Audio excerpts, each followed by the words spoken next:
हाल ही में हुए जहाजों पर हमलों ने दुनिया को चौंका दिया है। इन हमलों के पीछे यमन के ईरान समर्थित हूती विद्रोहियों का हाथ माना जा रहा है। इन हमलों से न केवल भारत की ऊर्जा और आर्थिक सुरक्षा पर खतरा बढ़ा है, बल्कि इससे पूरे क्षेत्र में शांति और स्थिरता को भी आघात पहुंचा है। इस मुद्दे पर भारत और ईरान के बीच विस्तृत बातचीत हुई, जिसमें दोनों देशों ने इस समस्या का शीघ्र समाधान करने की जरूरत बताई। नमस्कार, आप देख रहे हैं एयर न्यूज। जहाजों पर हुए हमलों की शुरुआत इजरायल और हमास के बीच चल रहे युद्ध से हुई थी।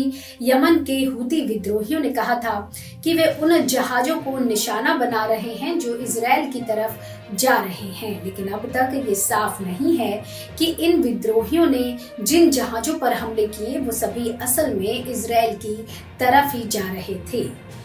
आपको बता दें कि इन हमलों में सबसे बड़ा हमला 23 दिसंबर 2023 को हुआ, जब हूती विद्रोहियों ने अरब सागर में लाइबेरिया के झंडे वाले टैंकर पर ड्रोन से हमला किया। इस जहाज पर भारत के करीब 15 नाविक भी थे जो इस हमले में बच गए। इस जहाज का लक्ष्य भारत था, जहां ये कच्चा तेल ले जा रहे थे। इस हमले के बाद भारत ने अपनी नौसेना को अलर्ट कर दिया था।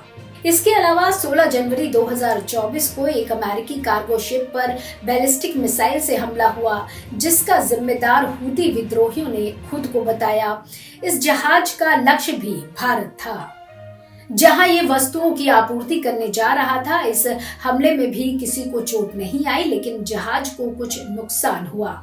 इन हमलों के कारण लाल सागर में आवाजाही करने वाले जहाजों को खतरा बढ़ गया है। लाल सागर एक ऐसा समुद्री मार्ग है जिससे दुनिया का 10% व्यापार होता है।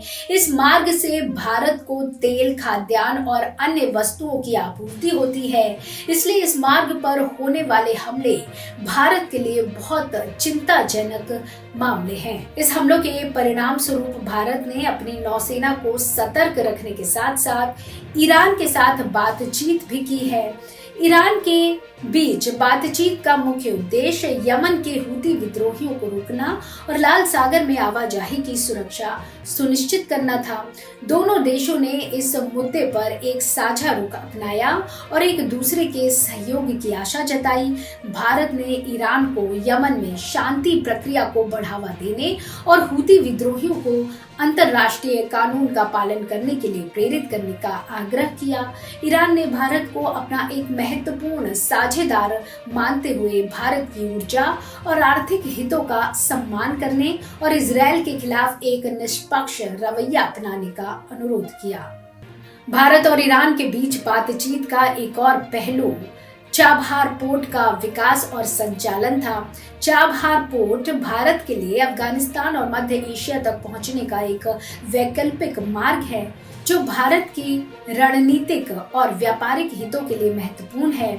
भारत ने चाबहार पोर्ट के निर्माण में अपना योगदान दिया और इसके संचालन के लिए 10 साल का समझौता करने की बात चल रही है।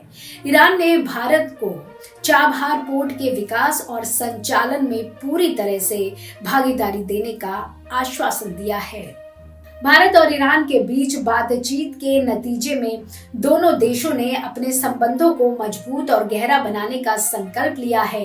दोनों देशों ने विभिन्न क्षेत्रों में सहयोग बढ़ाने के लिए नई पहलों की घोषणा की है, जैसे कि ऊर्जा, पर्यावरण, संस्कृति, शिक्षा, विज्ञान और प्रौद्योगिकी, आतंकवाद के खिलाफ संघर्ष और अंतर्राष्ट्रीय मंचों पर एकजुटता। भारत और ईरान के बीच बातचीत ने न केवल दोनों देशों के बीच विश्वास और समझ को बढ़ाया है, बल्कि पूरे क्षेत्र में शांति और स्थिरता को बढ़ावा देने में भी एक महत्वपूर्ण कदम साबित हुआ है। आज के लिए इतना ही। मिलते हैं फिर एक नई जानकारी के साथ। आप देख रहे थे एयर न्यूज।